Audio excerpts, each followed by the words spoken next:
Hi everyone, my name is Bonnie and today I'm going to be reading to you one of my favorite books, The Prophet by Khalil Gibran.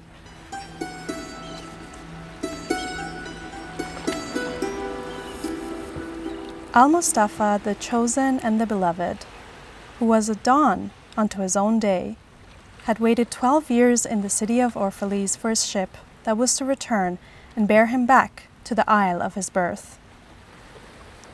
In the 12th year, on the 7th day of Elul, the month of reaping, he climbed the hill without the city walls and looked seaward, and he beheld his ship coming with the mist. Then the gates of his heart were flung open, and his joy flew far over the sea, and he closed his eyes and prayed in the silences of his soul. But as he descended the hill, a sadness came upon him, and he thought in his heart, "How shall I go in peace and without sorrow? Nay, not without a wound in the spirit shall I leave this city. Long were the days of pain I have spent within its walls, and long were the nights of aloneness. And who can depart from his pain and his aloneness without regret? Too many fragments of the spirit have I scattered in these streets, and too many are the children of my longing that walk naked among these hills. And I cannot withdraw from them without a burden and an ache. It is not a garment I cast off this day, but a skin that I tear with my own hands. Nor is it a thought I leave behind me, but a heart made sweet with hunger and with thirst. Yet I cannot tarry longer. The sea that calls all things unto her calls me, and I must embark. For to stay, though the hours burn in the night, is to freeze and crystallize and be bound in a mold. Fain would I take with me all that is here, but how shall I? A voice cannot carry the tongue and the lips that gave it wings. Alone must it seek the ether. And alone and without his nest shall the eagle fly across the sun. Now when he reached the foot of the hill, he turned again towards the sea, and he saw his ship approaching the harbor, and upon her prow the mariners, the men of his own land. And his soul cried out to them, and he said, "Sons of my ancient mother, you riders of the tides, how often have you sailed in my dreams, and now you come in my awakening, which is my deeper dream. Ready am I to go, and my eagerness with sails full set awaits the wind. Only another breath will I breathe in this still air, only another loving look cast backward. And then I shall stand among you, a seafarer among seafarers. And you, vast sea, sleepless mother, who alone are peace and freedom to the river and the stream. Only another winding will make the stream make, only another murmured in this glade. And then I shall come to you, a boundless drop to a boundless ocean." And as he walked, he saw from afar men and women leaving their fields and their vineyards and hastening towards the city gates. And he heard their voices calling his name and shouting from field to field, telling one another of the coming of his ship. And he said to himself, "Shall the day of parting be the day of gathering? And shall it be said that my eve was in truth my dawn? And what shall I give unto him who has left his plough in mid-furrow, or to him who has stopped the wheel of his winepress? Shall my heart become a tree heavy laden with fruit, that I may gather and give unto them? And shall my desires flow like a fountain, that I may fill their cups? Am I a harp that the hand of the mighty may touch me, or a flute that his breath may pass through me? A seeker of silences am I, and what treasure have I found in silences that I may dispense with confidence? If this is my day of harvest, in what fields have I sowed the seed, and in what unremembered seasons? If this indeed be the hour in which I lift up my lantern, it is not my flame that shall burn therein. Empty and dark shall I raise my lantern, and the guardian of the night shall fill it with oil, and he shall light it also. These things he said in words, but much in his heart remained unsaid, for he himself could not speak his deeper secret.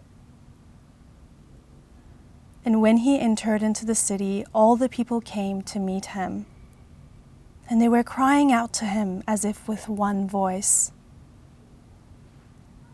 And the elders of the city stood forth and said, "Go not yet away from us.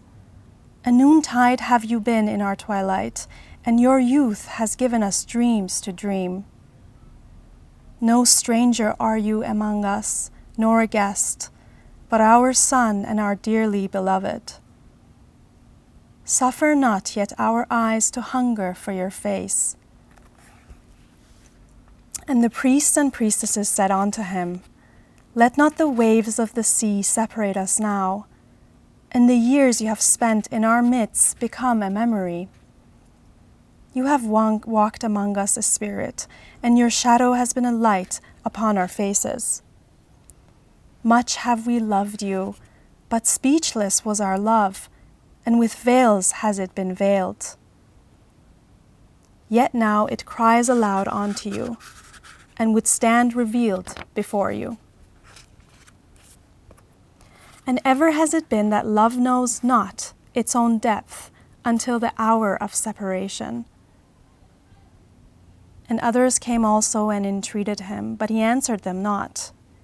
He only bent his head, and those who stood near his tears falling upon his breast.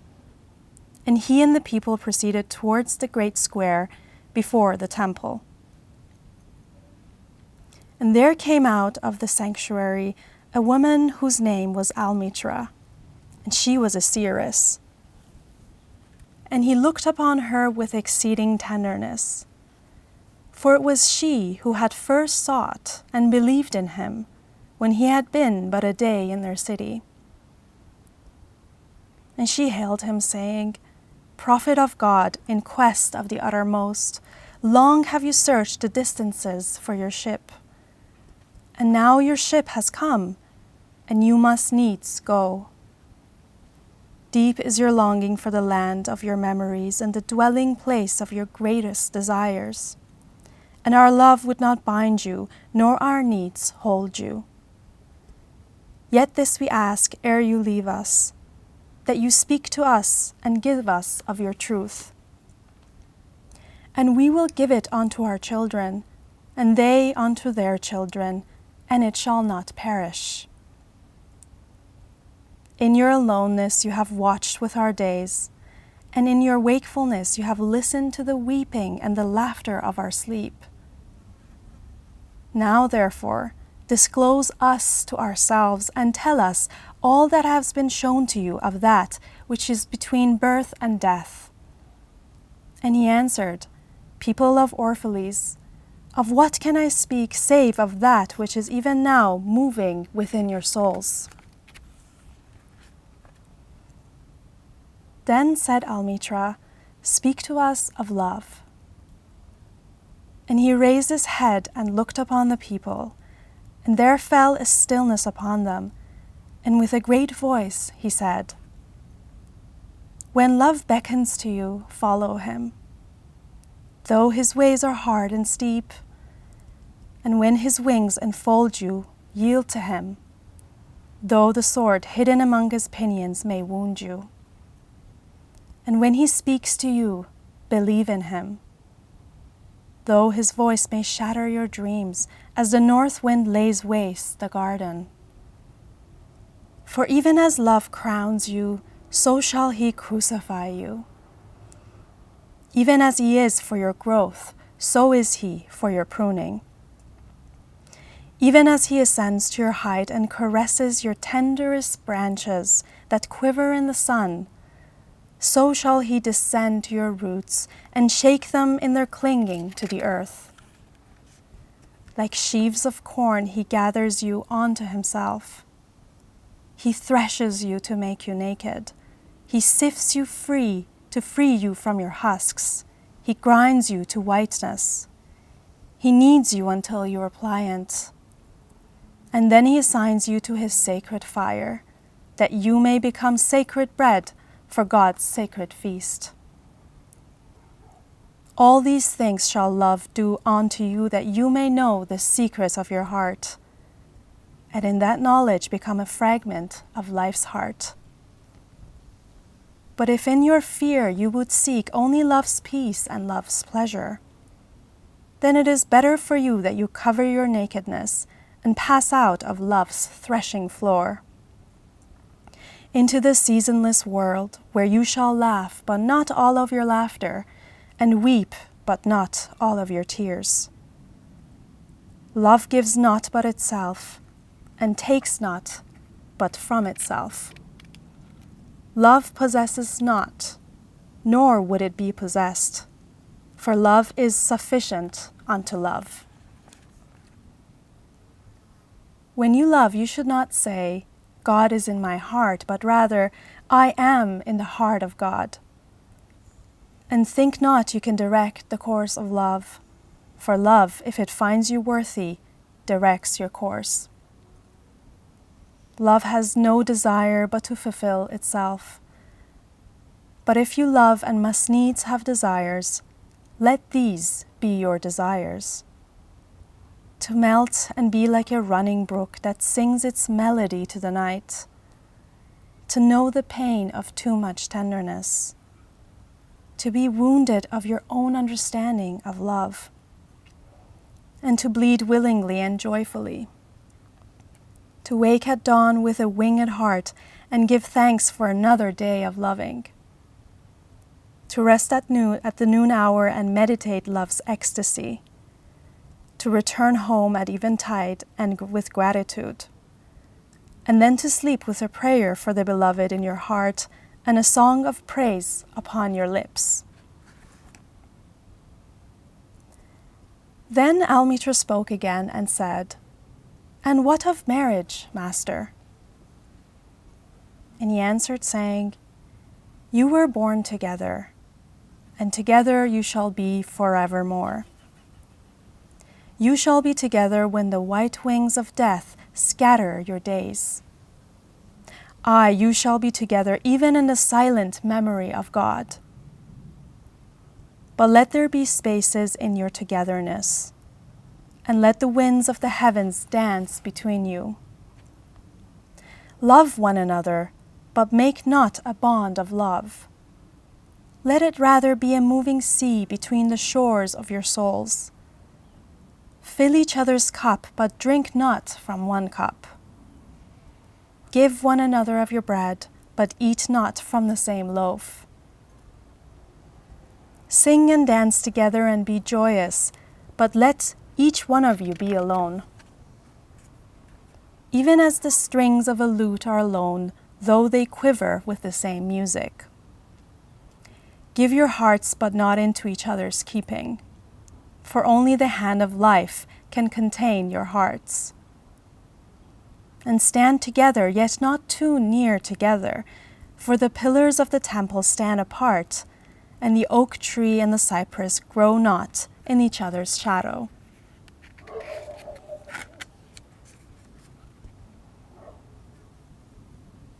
And a woman who held a babe against her bosom said, Speak to us of children. And he said, Your children are not your children. They are the sons and daughters of life's longing for itself. They come through you, but not from you. And though they are with you, yet they belong not to you. You may give them your love, but not your thoughts, for they have their own thoughts. You may house their bodies, but not their souls, for their souls dwell in the house of tomorrow, which you cannot visit, not even in your dreams. You may strive to be like them, but seek not to make them like you. For life goes not backward, not tarries with yesterday. You are the bows from which your children, as living arrows, are sent forth. The archer sees the mark upon the path of his infinite, and he bends you with his might, that his arrows may go swift and far. Let your bending in the archer's hand be for gladness. For even as he loves the arrow that flies, so he loves the bow that is stable. Then a rich man said, "Speak to us of giving." And he answered, "You give but little when you give of your possessions. It is when you give of yourself that you truly give.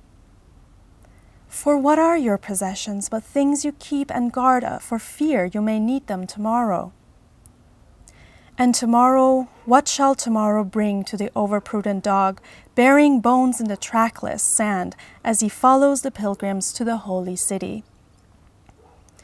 And what is fear of need but need itself? Is not dread of thirst, when your well is full, the thirst that is unquenchable? There are those who give little of the much which they have, and they give it for recognition, and their hidden desire makes their gifts unwholesome. And there are those who have little and give it all. These are the believers in life and the bounty of life, and their coffer is never empty. There are those who give with joy, and that joy is their reward. And there are those who give with pain, and that pain is their baptism. And there are those who give and know not pain in giving, nor do they seek joy, nor give with mindfulness of virtue. They give as in yonder valley the myrtle breathes its fragrance into space. Through the hands of such as these God speaks, and far from behind their eyes he smiles upon the earth.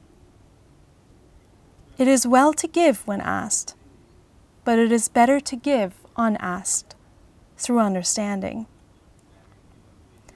And to the open-handed, the search for one who shall receive is joy greater than giving.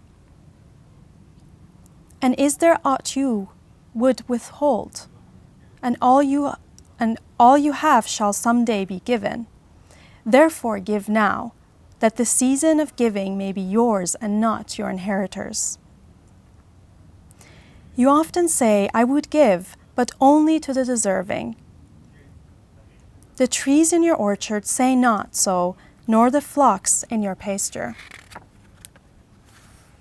They give that they may live, for to withhold is to perish. Surely he who is worthy to receive his days and his nights is worthy of all else from you. And he who has deserved to drink from the ocean of life deserves to fill his cup from your little stream.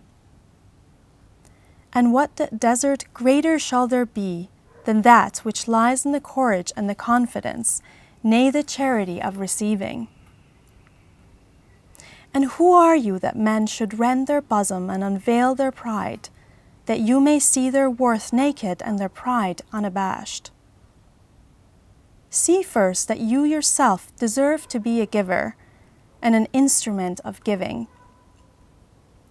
For in truth it is life that gives unto life, while you, who deem yourself a giver, are but a witness. And you receivers, and you are all receivers, assume no weight of gratitude, lest you lay a yoke upon yourself and upon him who gives. Rather rise together with the given on his gifts as on wings, for to be over-mindful of your debt is to doubt his generosity who has the free-hearted earth for mother and God for father. Then an old man, a keeper of an inn, said, "Speak to us of eating and drinking." And he said, "Would that you could live on the fragrance of the earth, and like an air plant be sustained by the light. But since you must kill to eat, and rob the newly born of its mother's milk to quench your thirst, let it be an act of worship. And let your board stand an altar on which the pure and the innocent of forest and plain are sacrificed for that which is purer and still more innocent in man. When you kill a beast, say to him in your heart, 'By the same power that slays you, I too am slain, and I too shall be consumed. For the law that delivered you into my hand shall deliver me into a mightier hand. Your blood and my blood is naught but the sap that feeds the tree of heaven.' And when you crush an apple with your teeth, say to it in your heart, 'Your seeds shall live in my body, and the buds of your tomorrow shall blossom in my heart, and your fragrance shall be my breath. And together we shall rejoice through all the seasons.' And in the autumn, when you gather the grapes of your vineyards for the winepress, say in your heart, 'I too am a vineyard, and my fruit shall be gathered for the winepress. And like new wine, I shall be kept in eternal vessels. And in winter, when you draw the wine, let there be in your heart a song for each cup. And let there be in the song a remembrance for the autumn days, and for the vineyards, and for the winepress." Then a plowman said, "Speak to us of words." And he answered, saying, "You work that you may keep pace with the earth and the soul of the earth. For to be idle is to become a stranger into the sea, and to step out of life's possession, that marches in majesty and proud submission towards the infinite. When you work, you are a flute through whose heart the whispering of the hours turns to music. Which of you would be a reed, dumb and silent, when all else sings together in unison? Always you have been told that work is a curse and labor a misfortune. But I say to you that when you work, you fulfill a part of earth's furthest dream, assigned to you when that dream was born. And in keeping yourself with labor, you are in truth loving life. And to love life through labor is to be intimate with life's inmost secret.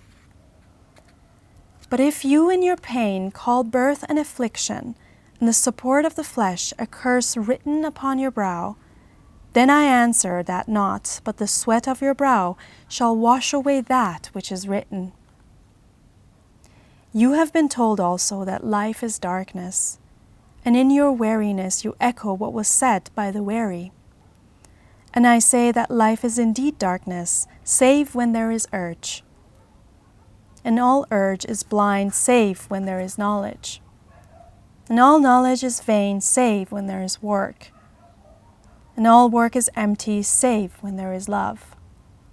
And when you work with love, you bind yourself to yourself and to one another and to God. And what is it to work with love? It is to weave the cloth with threads drawn from your heart, even as if your beloved were to wear that cloth. It is to build a house with affection, even as if your beloved were to dwell in that house. It is to sow seeds with tenderness and reap the harvest with joy, even as if your beloved were to eat the fruit. It is to charge all things you fashion with a breath of your own spirit, and to know that all the blessed dead are standing about you and watching. Often have I heard you say, as if speaking in sleep, "He who works in marble and finds the shape of his own soul in the stone is nobler than he who plows the soil. And he who seizes the rainbow to lay it on a cloth in the likeness of man is more than he who makes the sandals for our feet. But I say, not in sleep, but in the over-wakefulness of noontide, that the wind speaks not more sweetly to the giant oaks than to the least of all the blades of grass. And he alone is great who turns the voice of the wind into a song made sweeter by his own loving. Work is love made visible. And if you cannot work with love, but only with distaste, it is better that you should leave your work and sit at the gate of the temple, and take alms of those who work with joy. For if you bake bread with indifference, you bake a bitter bread that feeds but half man's hunger. And if you grudge the crushing of the grapes, your grudge distills a poison in the wine. And if you sing though as angels, and love not the singing, you muffle man's ears to the voices of the day, and the voices of the night. Then a woman said, "Speak to us of joy and sorrow." And he answered, "Your joy is your sorrow unmasked. And the selfsame well from which your laughter rises was oftentimes filled with your tears. And how else can it be? The deeper that sorrow carves into your being, the more joy you can contain. Is not the cup that holds your wine the very cup that was burned in the potter's oven? And is not the lute that soothes your spirit the very wood that was hollowed with knives? When you are joyous, look deep into your heart, and you shall find it is only that which has given you sorrow that is giving you joy. When you are sorrowful, look again in your heart, and you shall see that in truth you are weeping for that which has been your delight. Some of you say, "Joy is greater than sorrow," and others say, "Nay, sorrow is the greater." But I say unto you, they are inseparable. Together they come, and when one sits alone with you at the board, remember that the other is asleep upon your bed. Verily you are suspended like scales between your sorrow and your joy. Only when you are empty are you at standstill and balanced. When the treasure keeper lifts you to weigh his gold and his silver, needs must your joy or your sorrow rise or fall. Then a mason came forth and said, "Speak to us of houses." And he answered and said, "Build of your imaginings a bower in the wilderness, ere you build a house within the city walls. For even as you have homecomings in your twilight, so has the wanderer in you, the ever distant and alone. Your house is your larger body. It grows in the sun and sleeps in the stillness of the night, and it is not dreamless. Does not your house dream?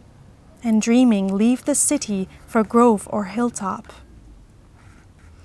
Would that I could gather your houses into my hand, and like a sower scatter them in the forest and meadow. Would the valleys were your streets, and the green paths your alleys, that you might seek one another through vineyards, and come with the fragrance of the earth in your garments. But these things are not yet to be. In their fear your forefathers gathered you too near together, and that fear shall endure a little longer. A little longer shall your city walls separate your hearths from your fields. And tell me, people of Orphalese, what have you in these houses? And what is it you guard with fastened doors? Have you peace, the quiet urge that reveals your power? Have you remembrances, the glimmering arches that span the summits of the mind? Have you beauty that leads the heart from things fashioned of wood and stone to the holy mountain? Tell me, have you these in your houses? Or have you only comfort and the lust for comfort, that stealthy thing that enters the house as a guest and then becomes a host and then a master? Aye, and it becomes a tamer, and with hook and scourge makes puppets of your larger desires. Though its hands are silken, its heart is of iron. It lulls you to sleep only to stand by your bed and jeer at the dignity of the flesh. It makes you mock of your own sound senses and lays them in thistledown like fragile vessels. Verily, the lust for comfort murders the passion of the soul, and then walks grinning in the funeral. But you, children of space, you restless in rest, you shall not be trapped or nor tamed. Your house shall not be an anchor but a mast. It shall not be a glistening film that covers a wound, but an eyelet that guards the eye. You shall not fold your wings that you may pass through the doors, nor bend your heads that they strike not against the ceiling, nor fear to breathe lest walls should crack and fall down. You shall not dwell in tombs made by the dead for living. And though of magnificence and splendor, your house shall not hold your secret, nor shelter your longing. For that which is boundless in you abides in the mansion of the sky, whose door in the morning mist, and whose windows are the songs and the silences of the night. And the weaver said, Speak to us of clothes. And he answered, Your clothes conceal much of your beauty, yet they hide not the unbeautiful. And though you seek in garments the freedom of privacy, you may find in them a harness and a chain. Would that you could meet the sun and the wind with more of your skin and less of your raiment. For the breath of life is in the sunlight, and in the hand of life is in the wind. Some of you say, It is the north wind who has woven the clothes we wear, and I say, Aye, it was the north wind. But shame was his loom, and the softening of the sinews was his thread.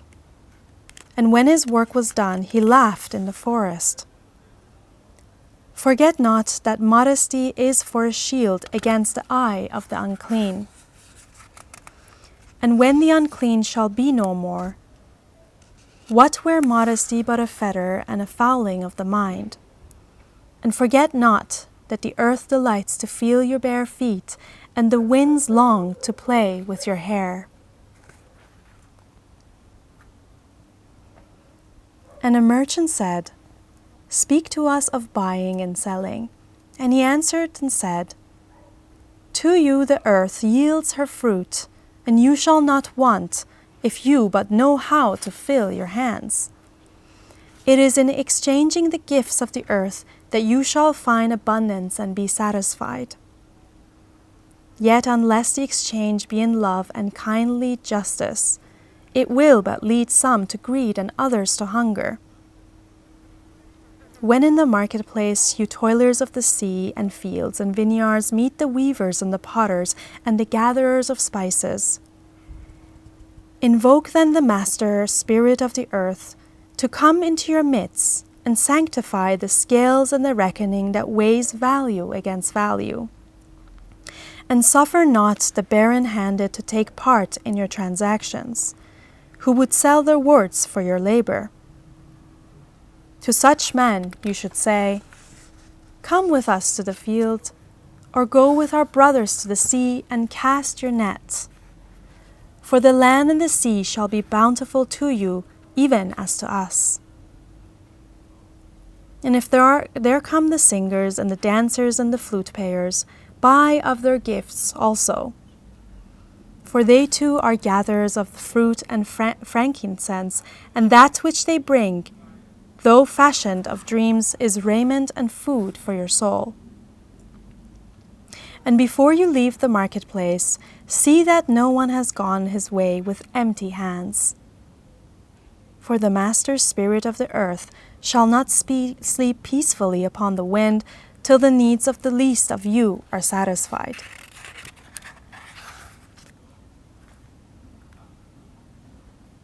Then one of the judges of the city stood forth and said, Speak to us of crime and punishment. And he answered, saying, It is when your spirit goes wandering upon the wind, that you alone and unguarded commit a wrong unto others and therefore unto yourself. And for that wrong committed must you knock and wait a while unheeded at the gate of the blessed. Like the ocean is your God-self, it remains forever undefiled.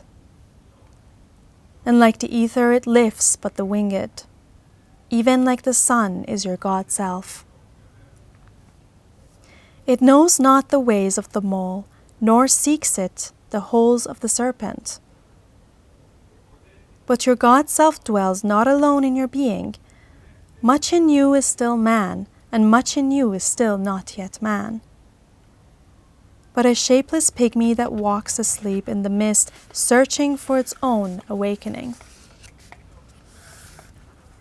And of the man in you would I now speak.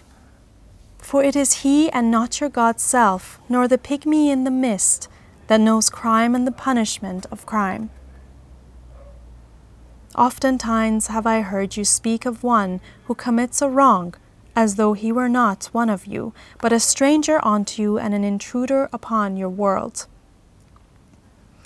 But I say that, even as the holy and the righteous cannot rise beyond the highest which is in each one of you,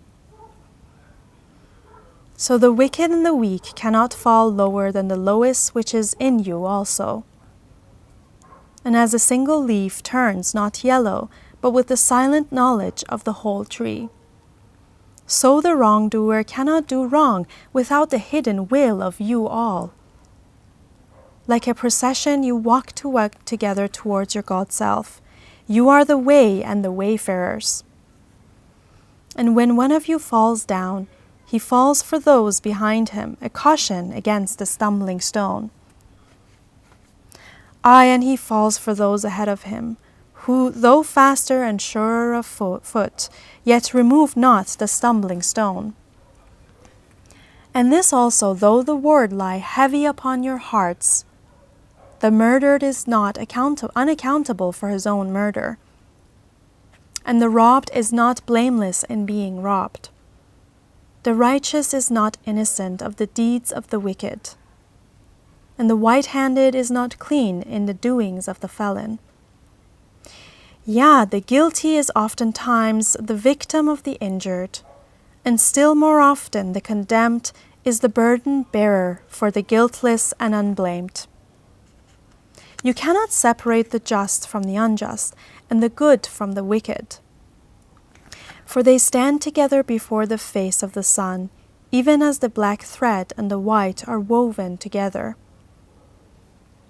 And when the black thread breaks, the weaver shall look into the whole cloth, and he shall examine the loom also. If any of you would bring to judgment to the unfaithful wife, let him also weigh the heart of her husband in scales, and measure his soul with measurements.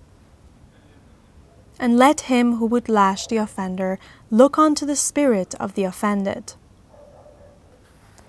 And if any of you would punish in the name of righteousness, and lay the axe unto the evil tree, let him see to its roots.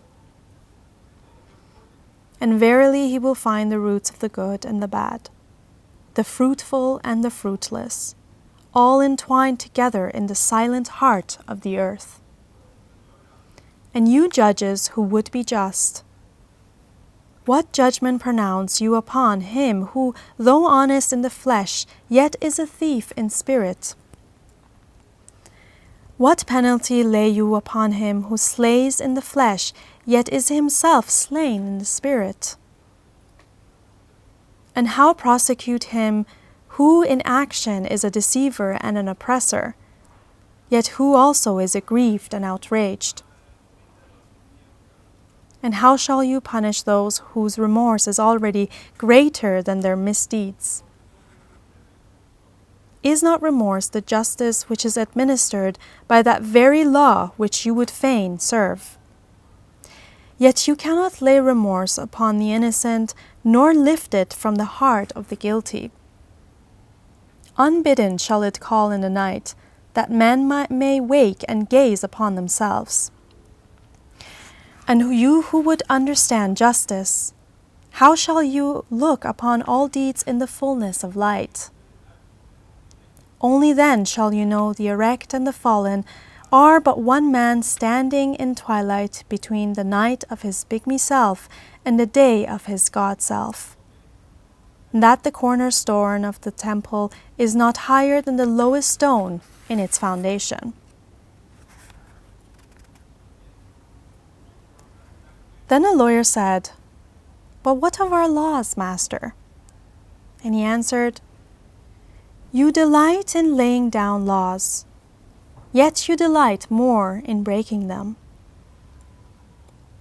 Like children playing by the ocean who build sand towers with constancy and then destroy them with laughter. But while you build your sand towers, the ocean brings more sand to the shore.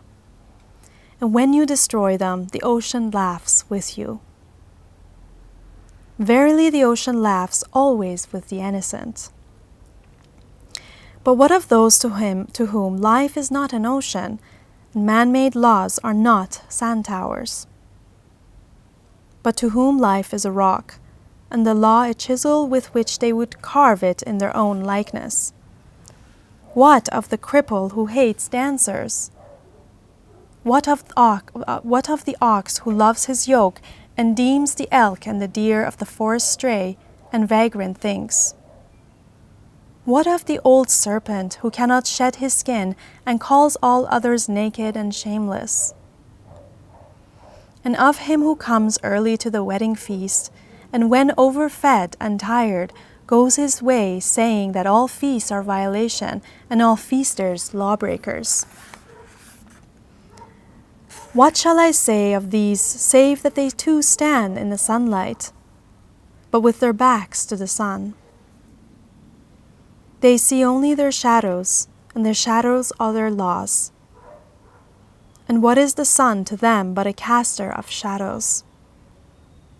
And what is it to acknowledge the laws but to stoop down and trace their shadows upon the earth? But you who walk facing the sun, what images drawn on the earth can hold you? You who travel with the wind, what weather vane shall direct your course? What man's law shall bind you if you break your yoke but upon no man's prison door? What laws shall you fear if you dance but stumble against no man's iron chains?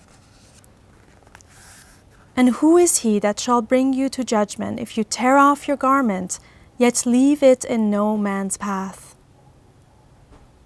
People of Orphalese, you can muffle the drum, and you can loosen the strings of the lyre, but who shall command the skylark not to sing?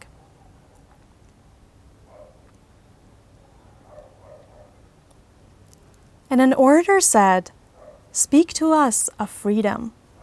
And he answered, "At the city gate and by your fireside, I have seen you prostrate yourself and worship your own freedom. Even as slaves humble themselves before a tyrant and praise him though he slays them.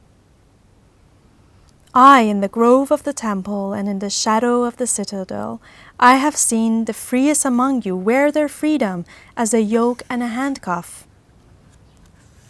And my heart bled within me, for you can only be free when even the desire of seeking freedom becomes a harness to you, and when you cease to speak of freedom as a goal and a fulfillment. You shall be free indeed when your days are not without a care, not your nights without a want and a grief. But rather when these things girdle your life, and yet you rise above them naked and unbound. And how shall you rise beyond your days and nights, unless you break chains which you at the dawn of your understanding have fastened around your noon hour? In truth, that which you call freedom is the strongest of these chains, though its links glitter in the sun and dazzle your eyes. And what is it but fragments of your own self you would discard that you may become free? If it is an unjust law you would abolish, that law was written with your own hand upon your forehead. You cannot erase it by burning your law books, nor by washing the foreheads of your judges, though you pour the sea upon them. And if it is a depot you would dethrone, see first that his throne erected within you is destroyed. For how can a tyrant rule the free and the proud, but for a tyranny in their own freedom and a shame in their own pride?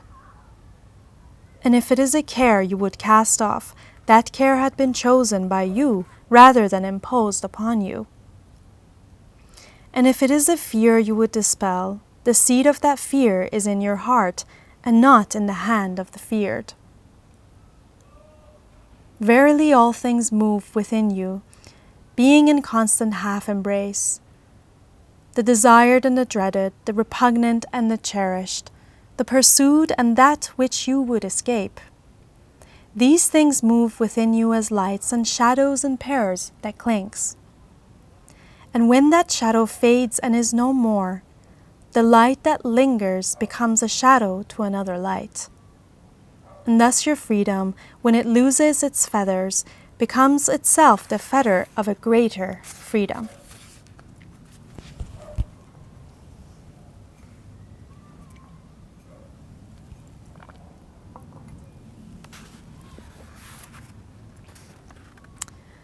And the priestess spoke again and said, "Speak to us of reason and passion." And he answered, saying, "Your soul is oftentimes a battlefield upon which your reason and your judgment wage war against your passion and your appetite. Would that I could be the pacemaker in your soul, that I might turn the discord and the rivalry of your elements into oneness and melody. But how shall I, unless you yourselves be also the peacemakers, nay, the lovers of your elements? Your reason and your passion are the rudder and the sails of your seafaring soul. If either your sails or your rudder be broken, you can but toss and drift, or else be held at a standstill in mid-seas. For reason ruling alone is a force confining in passion, unattended is a flame that burns to its own destruction. Therefore let your soul exalt your reason to the highest of passion, that it may sing. And let it direct your passion with reason, that your passion may live through its own daily resurrection, and like the phoenix rise above its own ashes. I would have you consider your judgment and your appetite, even as you would two loved guests in your house. Surely you would not honor one guest above the other, for he who is more mindful of one loses the love and the faith of both. Among the hills, when you sit in the cool shade of the white poplars, sharing the peace and the serenity of distant fields and meadows, then let your heart stay in silence. God rests in reason. When the storm comes and the mighty wind shakes the forest, and thunder and lightning proclaim the majesty of the sky, then let your heart stay in awe. God moves in passion. And since you are a breath in God's sphere and a leaf in God's forest, you too should rest in reason and move in passion.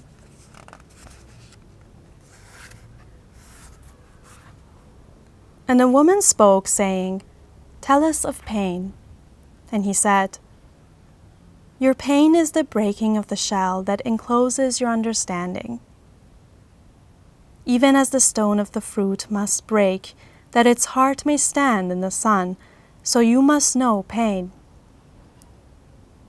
And could you keep your heart and wonder at the daily miracles of your life, your pain would not seem less wondrous than your joy. And you would accept the seasons of your heart, even as you would have always accepted the seasons that pass over your fields." and you would watch with serenity through the winters of your grief. Much of your pain is self-chosen. It is the bitter potion by which the physician within you heals your sick self. Therefore trust the physician, and drink his remedy in silence and tranquility. For his hand, though heavy and hard, is guided by the tender hand of the unseen. And the cup he brings, though it burns your lips, has been fashioned of the clay which the potter has moistened with his own sacred tears.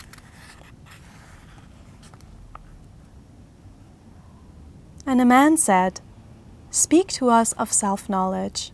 And he answered, saying, "Your hearts know in silence the secrets of the days and the nights. But your ears thirst for the sound of your heart's knowledge. You would know in words that which you have always known in thought. You would touch with your fingers the naked body of your dreams. And it is well you should. The hidden wellspring of your soul must needs rise and run murmuring to the sea. And the treasure of your infinite depths would be revealed to your eyes. But let there be no scales to weigh your unknown treasure. And seek not the depths of your knowledge with staff or sounding line. For self is a sea boundless and measureless. Say not, I have found the truth, but rather, I have found a truth. Say not, I have found the path of the soul. Say rather, I have met the soul walking upon my path. For the soul walks upon all paths. The soul walks not upon a line, neither does it grow like a reed. The soul unfolds itself like a lotus of countless petals. Then said a teacher, "Speak to us of teaching." And he said, "No man can reveal to you aught but that which already lies half asleep in the dawning of your knowledge. The teacher who walks in the shadow of the temple among his followers gives not of his wisdom, but rather of his faith and his lovingness. If he is indeed wise, he does not bid you enter the house of his wisdom, but rather leads you to the threshold of your own mind. The astronomer may speak to you of his understanding of space, but he cannot give you his understanding. The musician may sing to you of the rhythm which is in all space, but he cannot give you the ear which arrests the rhythm, nor the voice that echoes it. And he who is versed in the science of numbers can tell of the regions of weight and measure, but he cannot conduct you thither. For the vision of one man lends not its wings to another man. For even as each one of you stands alone in God's knowledge, so must each one of you be alone in his knowledge of God and in his understanding of the earth." And a youth said, "Speak to us of friendship." And he answered, saying, "Your friend is your needs answered. He is your field which you sow with love and reap with thanksgiving. And he is your board and your fireside. For you come to him with your hunger, and you seek him for peace. When your friend speaks his mind, you fear not the nay in your own mind, nor do you withhold the aye. When he is silent, your heart ceases not to listen to his heart. For without words and friendship, all thoughts, all desires, all expectations are born and shared with joy that is unacclaimed. When you part from your friend, you grieve not, for that which you love most in him may be clear in his absence, as the mountain to the climber is clear from the plain. And let there be no purpose in friendship save the deepening of the spirit. For love that seeks aught but the disclosure of its own mystery is not love, but a net cast forth, and only the unprofitable is caught. And yet let your best be your friend. If he must know the ebb of your tide, let him know its flood also. For what is your friend that you should seek him with hours to kill? Seek him always with hours to live. For it is his to fill your need, but not your emptiness. And in the sweetness of friendship, let there be laughter and sharing of pleasures. For in the dew of little things the heart finds its morning and is refreshed. And then a scholar said, "Speak to us of talking." And he answered, saying, "You talk when you cease to be at peace with your thoughts. And when you can no longer dwell in the solitude of your heart, you live in your lips, and sound is a diversion and a pastime. And in much of your talking, thinking is half murdered. For thought is a bird of space, and that in a cage of words may indeed unfold its wings, but cannot fly. There are those among you who seek the talkative through fear of being alone. The silence of aloneness reveals to their eyes their naked slaves, and they would escape. And there are those who talk, and without knowledge or forethought, reveal a truth which they themselves do not understand. And there are those who have the truth within them, but they tell it not in words. In the bosom of such as these the Spirit dwells in rhythmic silence. When you meet your friend on the roadside or in the marketplace, let the Spirit in you move your lips and direct your tongue. Let the voice within your voice speak to the ear of his ear. For his soul will keep the truth of your heart as the taste of the wine is remembered, when the color is forgotten and the vessel is no more. And an astronomer said, "Master, what of time?" And he answered, "You would measure time, the measureless and the immeasurable. You would adjust your conduct and even direct the course of your spirit according to hours and seasons. Of time you would make a stream upon whose bank you would sit and watch its flowing. Yet the timeless in you is aware of life's timelessness, and knows that yesterday is but today's memory, and tomorrow is today's dream. And that which sings and contemplates in you is still dwelling within the bounds of that first moment which scattered the stars into space. Who among you does not feel that his power to love is boundless? And yet who does not feel that very love, though boundless, encompassed within the center of his being, and moving not from love thought to love thought, nor from love deeds to other love deeds? And is not time, even as love is, undivided and spaceless? And if in your thought you must measure time into seasons, let each season encircle all other seasons. And let today embrace the past with remembrance and the future with longing."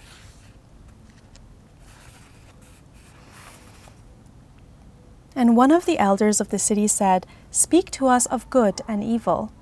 And he answered, "Of the good in you I can speak, but not of the evil. For what is evil but good, tortured by its own hunger and thirst? Verily, when good is hungry, it seeks food, even in the dark caves, and when it thirsts, it drinks even of dead waters. You are good when you are one with yourself. Yet when you are not one with yourself, you are not evil. For a divided house is not a den of thieves, it is only a divided house. And a ship without a rudder may wander aimlessly among perilous isles, yet sink not to the bottom. You are good when you strive to give of yourself. Yet you are not evil when you seek gain for yourself. For when you strive for gain, you are but a root that clings to the earth and sucks at her breast. Surely the fruit cannot say to the root, "Be like me, ripe and full and ever giving of your abundance."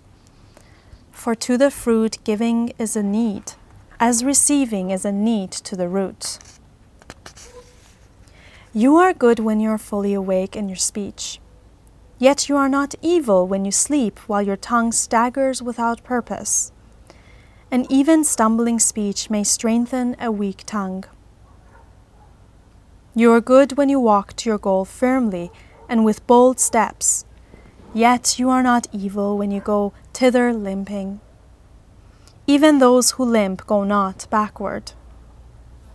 But you who are strong and swift, see that you do not limp before the lame, deeming it kindness.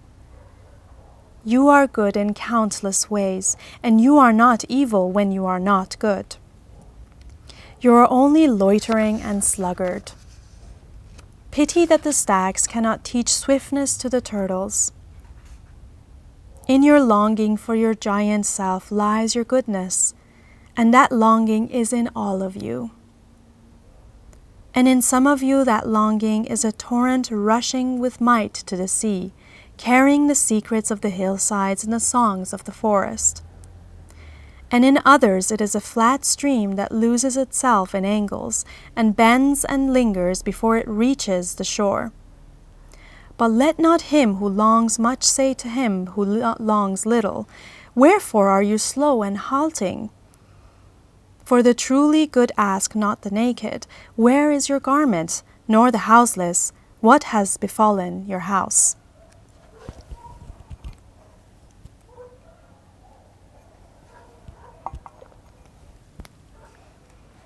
Then a priestess said, "Speak to us of prayer." And he answered, saying, "You pray in your distress and in your need.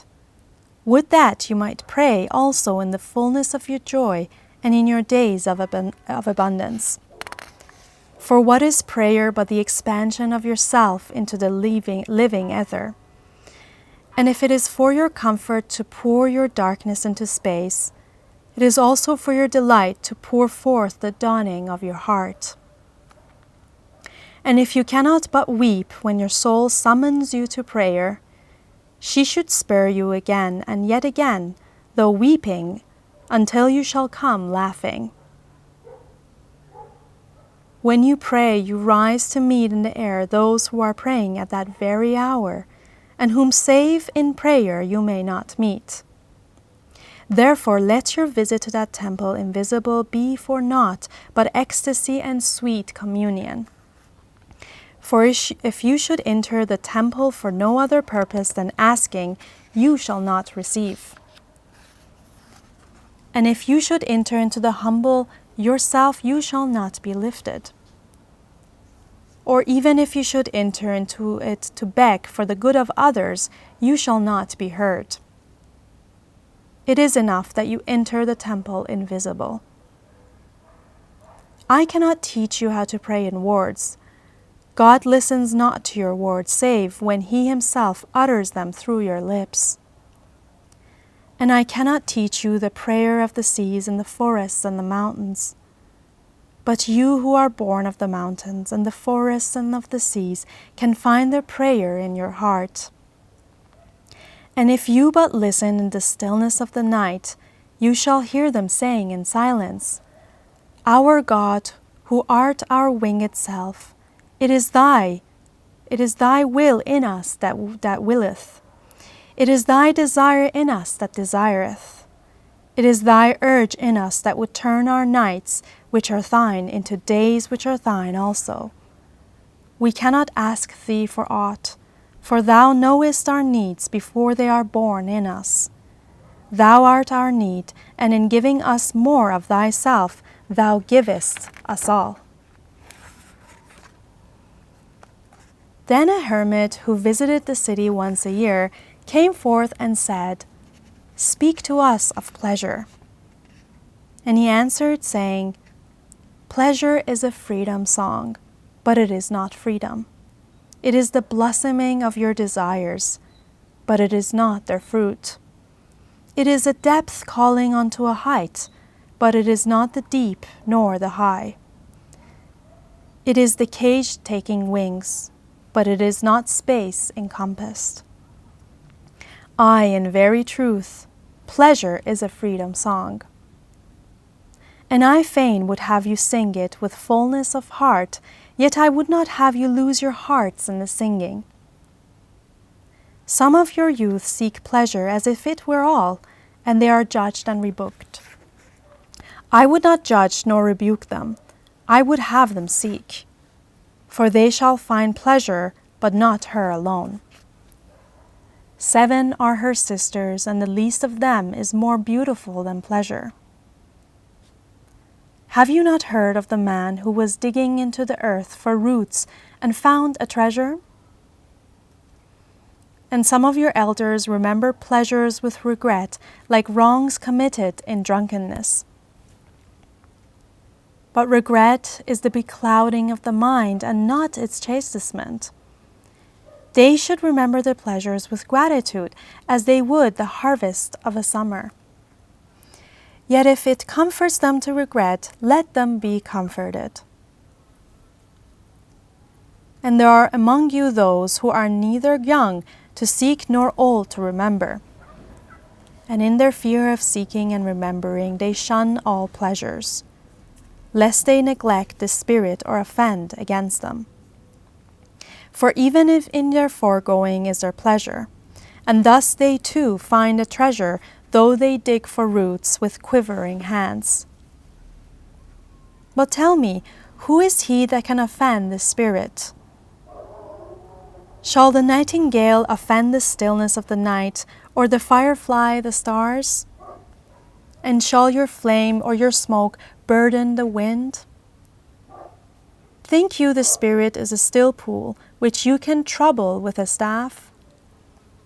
Oftentimes in denying yourself pleasure, you do but store the desire in the recesses of your being. Who knows but that which seems omitted today waits for tomorrow? Even your body knows its heritage and its rightful need and will not be deceived. And your body is the harp of your soul, and it is yours to bring forth sweet music from it or confuse sounds. And now you ask in your hearts, how shall we distinguish that which is good in pleasure from that which is not good? Go to your fields and gardens, and you shall learn that it is the pleasure of the bee to gather honey of the flower. But it is also the pleasure of the flower to yield its honey to the bee. For to the bee a flower is a fountain of life, and to the flower a bee is a messenger of love. And to both bee and flower, the giving and the receiving of pleasure is a need and an ecstasy. People of Orphalese, be in your pleasures like the flowers and the bees.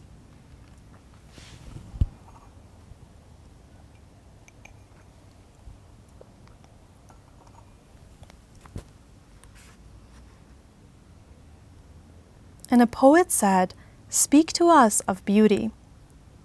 And he answered, "Where shall you seek beauty, and how shall you find her, unless she herself be your way and your guide?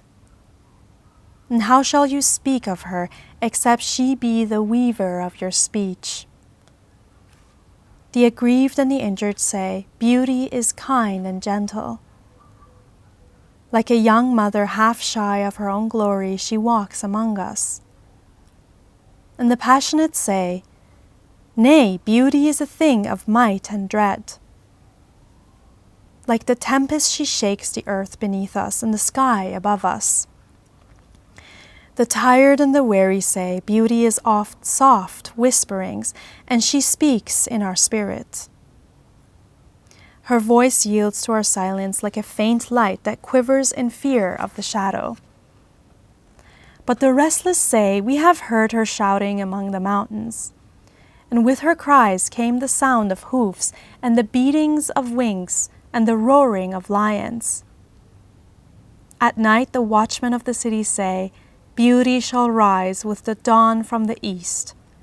And at noontide the toilers and the wayfarers say, We have seen her leaning over the earth from the windows of sunset.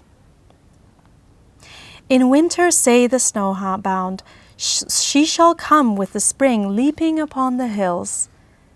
And in the summer heat the reapers say, We have seen her dancing with autumn leaves, and we saw a drift of snow in her hair. All these things have you said of beauty. Yet in truth you spoke not of her, but of needs unsatisfied. And beauty is not a need, but an ecstasy. It is not a mouth thirsting, nor an empty hand stretched forth, but rather a heart inflamed and a soul enchanted. It is not the image you would see, nor the song you would hear, but rather an image you see though you close your eyes, and a song you hear though you shut your ears. It is not the sap within the furrowed bark, nor a wing attached to a claw, but rather a garden forever in bloom, and a flock of angels forever in flight. People of Orphalese, beauty is life when life unveils her holy face. But you are life, and you are the veil. Beauty is eternity gazing at itself in a mirror. But you are eternity, and you are the mirror.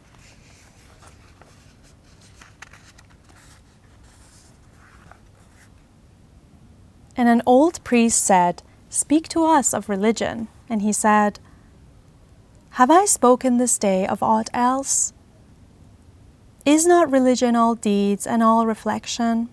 And that which is neither deed nor reflection, but a wonder and a surprise ever springing in the soul, even while the hands hew the stone or tend the loom. Who can separate his faith from his actions, or his belief from his occupations? Who can spread his hours before him, saying, This for God, and this for myself, this for my soul, and this other for my body? All your hours are wings that beat through space from self to self. He who wears his morality, but at his best garment, were better naked. The wind and the sun will tear no holes in the skin. And he who defines his conduct by ethics imprisons his songbird in a cage. The freest song comes not through bars and wires, and he to whom worshipping is a window to open but also to shut, has not yet visited the house of his soul, whose windows are from dawn to dawn. Your daily life is your temple and your religion. Whenever you enter into it, take with you your all. Take the plough and the forge, the mallet and the lute. The things you have fashioned in necessity are for your delight. For in reverie you cannot rise above your achievements, nor fall lower than your failures. And take with you all men. For in adoration you cannot fly higher than their hopes, nor humble yourself lower than their despair. And if you would know God, be not therefore a solver of riddles. Rather look about you, and you shall see him playing with your children. And look into space. You shall see him walking into the cloud, outstretching his arms in the lightning and descending in rain. You shall see him smiling in flowers, then rising and waving his hand in trees.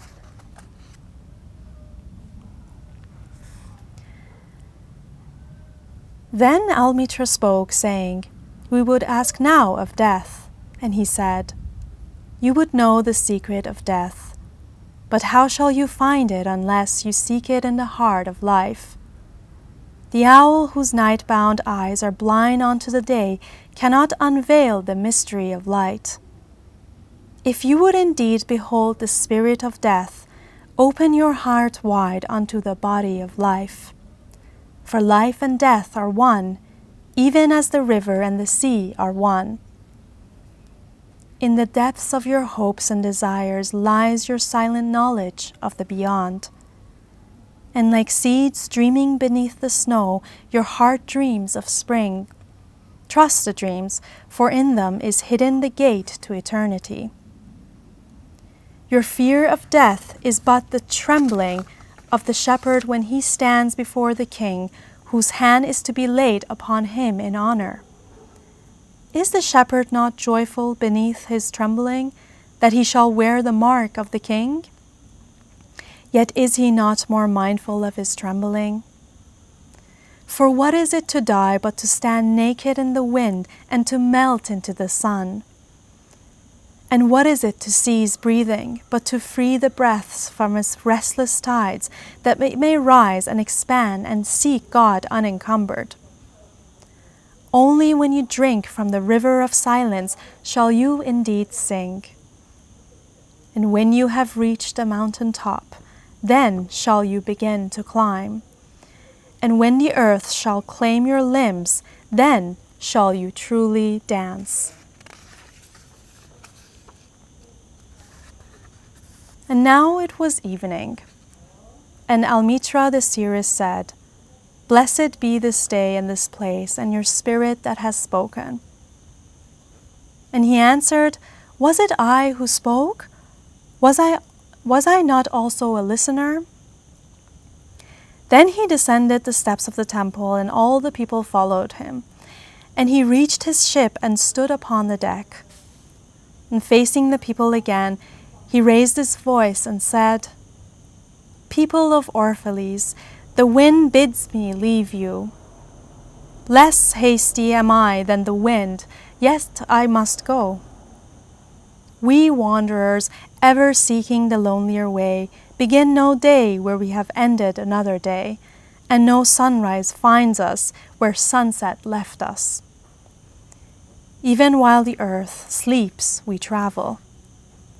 We are the seeds of the tenacious plant, and it is in our ripeness and our fullness of heart that we are given to the wind and are scattered. Brief were my days among you, and briefer still the words I have spoken. But should my voice fade in your ears, and my love vanish in your memory, then I will come again, and with a richer heart and lips more yielding to the Spirit will I speak. Yeah, I shall return with the tide, and though death may hide me, and the greater silence enfold me, yet again will I seek your understanding. And not in vain will I seek. If aught I have said is truth, that truth shall reveal itself in a clearer voice, and in words more kin to your thoughts. I go with the wind, people of Orphalese, but not down into emptiness. And if this day is not a fulfillment of your needs and my love, then let it be a promise till another day. Man's needs change, but not his love, nor his desire that his love should satisfy his needs.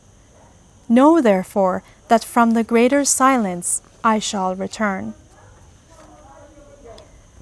The mist that drifts away at dawn, leaving but dew in the fields, shall rise and gather into a cloud, and then fall down in rain. And not unlike the mist have I been.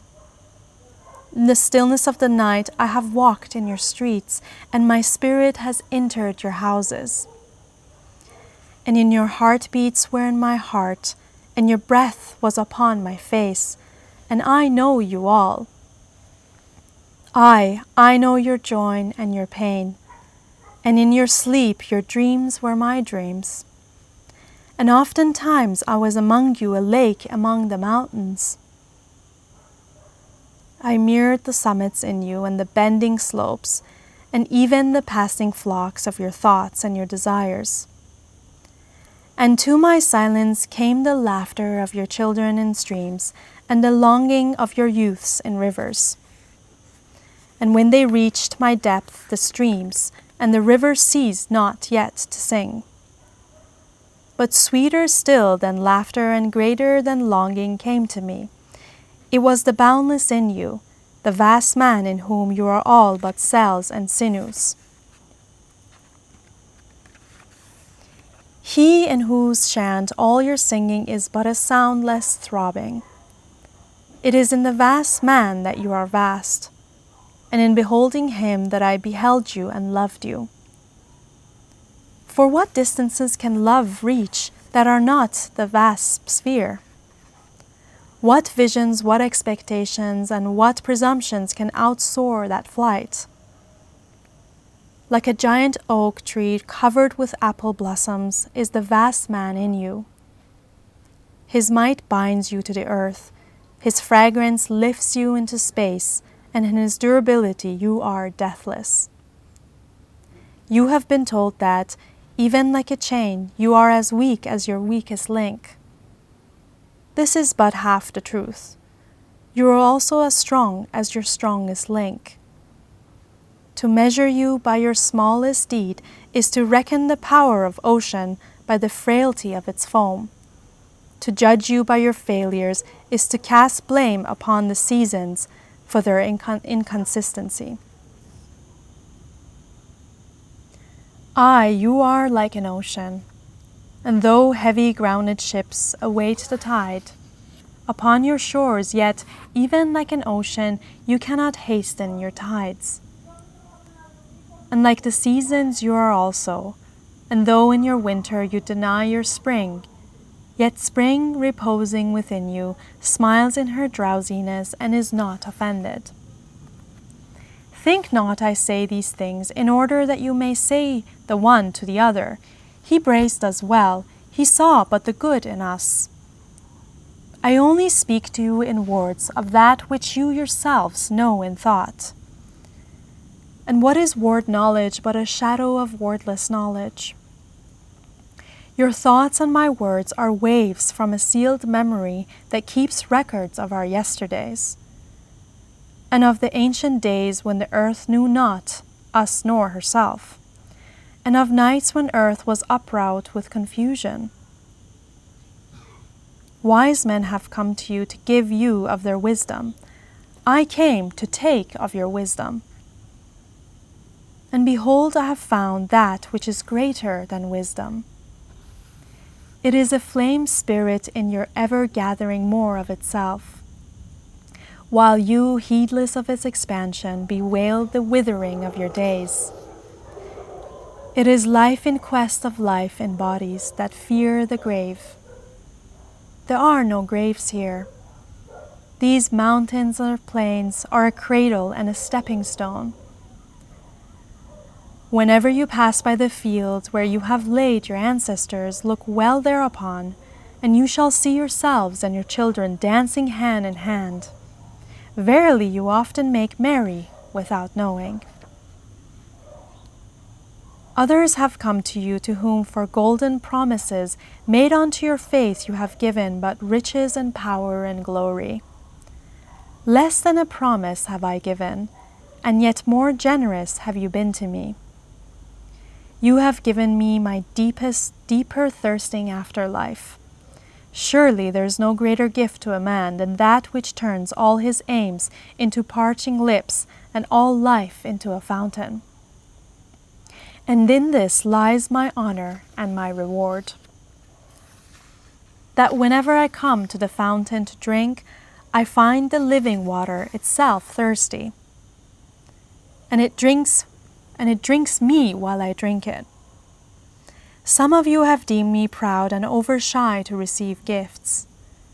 Too proud indeed am I to receive wages, but not gifts. And though I have eaten berries among the hills, when you would have had me at your board, and slept in the portico of the temple, when you would gladly have sheltered me. Yet was it not your loving mindfulness of my days and my nights that made food sweet to my mouth and girdled me my sleep with visions? For this I bless you most. You give much and know not that you give at all. Verily, the kindness that gazes upon itself is a mirror turned to stone. And a good deed that calls itself by tender names becomes the parent to a curse. And some of you have called me aloof and drunk with my own aloneness. And you have said, He holds counsel with the trees of the forest, but not with men. He sits alone on hilltops and looks down upon our city.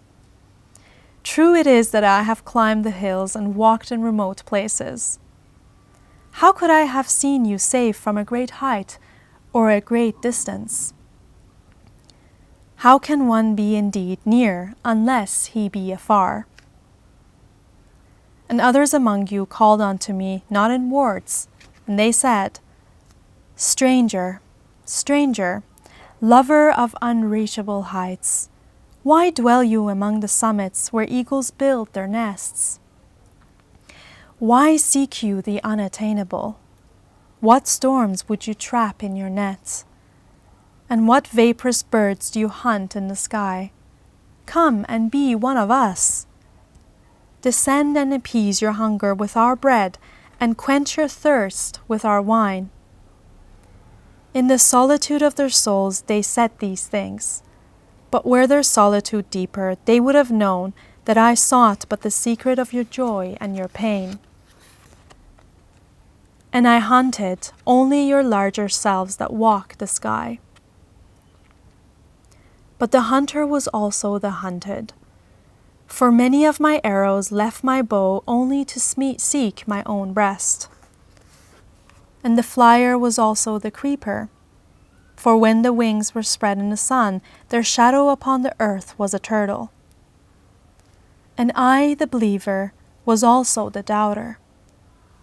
For often have I put my finger in my own wound, that I might have the greater belief in you and the greater knowledge of you. And it is with this belief and this knowledge that I say, you are not enclosed within your bodies, nor confined to houses or fields. That which is you dwells above the mountain and roves with the wind.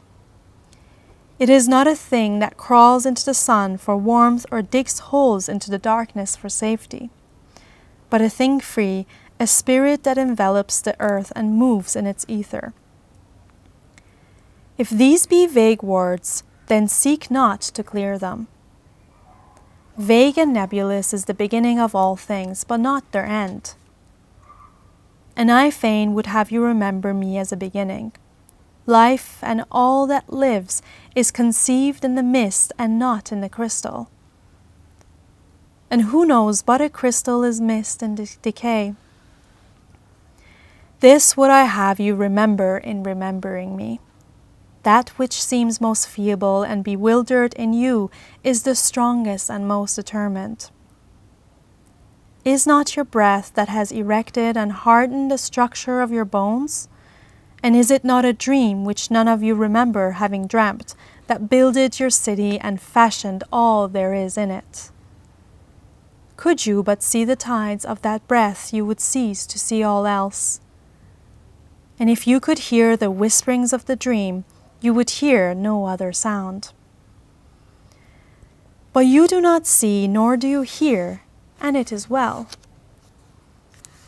The veil that clouds your eyes shall be lifted by the hands that wove it, and the clay that fills your ears shall be pierced by those fingers that kneaded it. And you shall see, and you shall hear. Yet you shall not deplore having known blindness, nor regret having been deaf. For in that day you shall know the hidden purpose in all things, and you shall bless darkness as you would bless light. After saying these things, he looked about him, and he saw the pilot of his ship standing by the helm and gazing now at the full sails and now at the distance. And he said, Patient, over patient, is the captain of my ship. The wind blows, and the restless are the sails. Even the rudder begs direction. Yet quietly my captain awaits my silence. And these my mariners, who have heard the choir of the greater sea, they too have heard me patiently. Now they shall wait no longer. I am ready. The stream has reached the sea, and once more the great mother holds her son against her breast. Fare you well, people of Orphalese. This day has ended. It is closing upon us, even as the water lily upon its own tomorrow. What was given us here we shall keep. And if it suffices not, then again must we come together, and together stretch our hands unto the giver. Forget not that I shall come back to you. A little while, and my longing shall gather dust and foam for another body. A little while, a moment of rest upon the wind, and another woman shall bear me. Farewell to you and the youth I have spent with you. It was but yesterday we met in a dream. You have sung to me in my aloneness, and I of your longing have built a tower in the sky. But now our sleep has fled and our dream is over, and it is no longer dawn. The noontide is upon us, and our half-waking has turned to fuller day, and we must depart. If in the twilight of memory we should meet once more, we shall speak again together, and you shall sing to me a deeper song. And if our hands should meet in another dream, we shall build another tower in the sky. So saying, he made a signal to the seamen, and straightway they weighed anchor and cast the ship loose from its moorings, and they moved eastward. And a cry came from the people as from a single heart, and it rose into the dusk and was carried out over the sea like a great trumpeting. Only Almitra was silent, gazing after the ship until it had vanished into the mist. And when all the people were dispersed, she still stood alone upon the sea wall, remembering in her heart his saying, "A little while, a moment of rest upon the wind, and another woman shall bear me."